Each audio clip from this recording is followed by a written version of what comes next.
G'day guys, Chris Franklin here with another 5-minute podcast for ALE. Our guest today is a mate of mine and an absolute AFL legend. He has played 291 games over 3 different clubs. He's been an All-Australian 3 times. Please welcome to the podcast, Mr. Peter Spida Everitt. Chris, how are we? Look at this. We are coming to you from the home of football at the moment, the hub, the southeast Queensland. So they've finally found a good place for it in southeast Queensland, a home of footy. And mate, you're on the Gold Coast, have been for quite a while now. And who would have thought that that's where the bulk of the AFL games would be played? Yeah, I know. And the big controversy at the moment, will they get the grand final? But you don't know. They've done a really good job. It's amazing. It's remarkable when you talk to a lot of the guys that are in the actual bubble and, things they can and can't do. You got to take your hat off to, I think, every AFL club, every AFL player, and NRL in that instance to be able to, get us, I suppose, a little bit of saneness over the weekends to be able to watch some form of football. Like, they've done a remarkable job to keep it going. For sure. I was speaking to Boomer Harvey a couple of weeks ago on one of the podcasts here, and we were discussing how it was only meant to be for a set block of time for the players, and because that's been extended, they've now allowed their wives, girlfriends and children to get up there as well. Yeah, well, I was just talking to even the doctors. You got to think of the doctors who are in these hubs. Because they've got hubs of about 30, 35 people, and normally you'll have a team of 60 or 70, but the doctors have to test the players twice a week, all the staff, and now that they've got their wives, girlfriends and kids there, he's got to be the doctor for the whole lot of them. So he's got to test every one of them. If the kids have got a snotty nose, so the doctor's probably the one that you go, he's the most under the pump. Oh, for sure. I hadn't even thought about that. So, amazing. Yeah, no, he's working 24/7. Let's get back onto your career. Started in 2003 at St Kilda. You grew up on the Peninsula like I did. Down. You were Hastings, I was Crib Point. You almost played for Crib Point. Let's talk about that for a start. Why didn't you play there? No, I did. I started my juniors there, the black and white, the Crib Point Magpies, and then I went to school in Hastings, and all my mates played at Hastings. So I ended up going to Hastings only for probably about half a dozen games in the under-17s.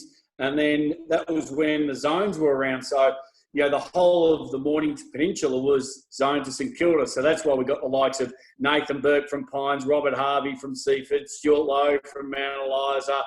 All these players come from the zone, and that's where I was. So I played under-19s for St Kilda. Then at the end of, I think it was about 91, they changed that to only having reserves and not under-19s, and I stayed on the list for 92 in the reserves and then 93 my first senior game. So, the zones used to be, you remember, that's why Mornington Peninsula was St Kilda, and also up around Ballarat, and that's why we got, Danny Frawley, Tony Lockett, and these guys from Ballarat. Yeah, that's interesting. When I was playing at Crib, we had, or actually played against... who did you mention there? Stewie Lowe at Mount Eliza. Oh, yeah. The Redlegs. Back when I was playing, Hawthorn had the Peninsula as a zone. So at school carnivals and things, we had people like Peter Knight come down. Yeah, Dermot Burton as well. And I remember I had a mate who played at the Redlegs. His name was Chris. And now, hopefully this wasn't you because you were at Crib Point. He was at Mount Eliza, but he used to wear a G-string every time he played a game of footy. Don't know how comfortable that would have been, but that is a true story. I don't know if too many blokes would have gone too close to him in the change rooms, and I don't think it was Lowy either. Definitely wasn't me, mate. I'll let you know that. Well, remember right at the start when, and you look at players now who, a lot of players come down and play down at, Tasmania when they finish for the one-off games, if it's at Penguin or, Queenstown or these areas. Remember the first one ever really to do it was Dermot Burton. He went back down to play for Frankston and played against Crib Point, and big Timmy Verhalf took him out, and that's when a lot of players stepped away from it, and then they started coming back a couple of years later. I remember that very well, mate. Timmy's now living in Western Australia, and he injured Dermy quite severely. I think big shirt front. It made the front page of the Herald Sun. Yeah, and I think he was on the footy show, and that's why a lot of players then said, I'm not going to go to suburban footy if I'm just going to get king hit, wiped out. So then they started cleaning up, and I think, the AFL players now going in to play these games is fantastic for local footy. For sure. while you're at St Kilda, mate, you won a Trevor Barker Award there. That's the award for the best and fairest at St Kilda, is it not? Yeah, really fortunate. I suppose Trevor Barker was, the assistant coach at the time, and unfortunately passed away earlier that year. So he was always going to be, probably the next coach of, the St Kilda Footy Club after Stan L. So after his passing, the first year was they named it, the Trevor Barker Award. So, very fortunate to, win that, and also, have the name of, Trevor Barker. And, his old man, Jack Barker, used to, every Thursday night at training, these are the great memories of football clubs, he would have a raffle every Thursday night at the St Kilda Footy Club for the players. And it was $2 a ticket, 3 for $5, and Jack Barker would sell them and would draw all the numbers out, and whatever you won, you opened up and had to share anyway. It could be fruit cake, biscuits, chocolates, whatever it was. But, yeah, it was good atmosphere. Giving it a country footy club feel. Oh, it was awesome. Yeah, Jack Barker. So Trevor's dad. But, yeah, no, that was a big loss. Mate, you left St Kilda 2003, went to Hawthorn. Yeah. Played a few seasons there, played 3 years there, I think, and won a Peter Cremins Award there.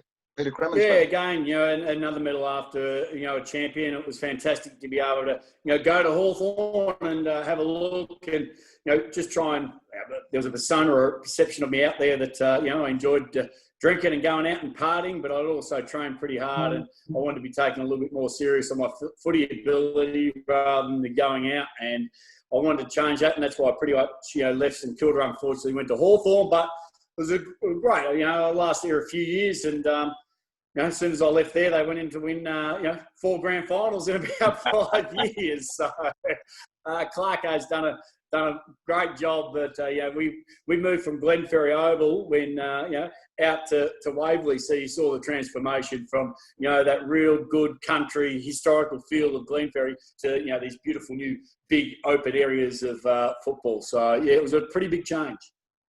Yeah, for sure. From there, you moved on to Sydney. Went up to Sydney for the last couple of years of your career. Played it out there. Did you enjoy your time up there?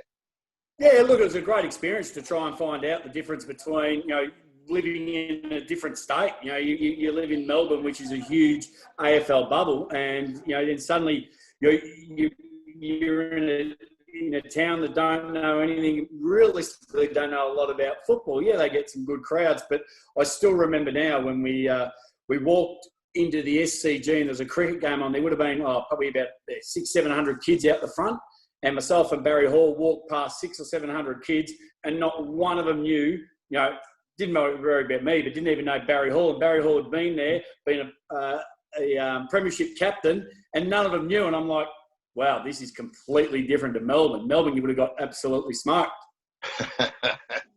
Barry Hall's another one that works consistently with Aussie Legends events as well. So after you finished playing footy, or the last game I believe you played was with me down here at Evandale for the Legends game you played in the ruck. Was that the last game you played?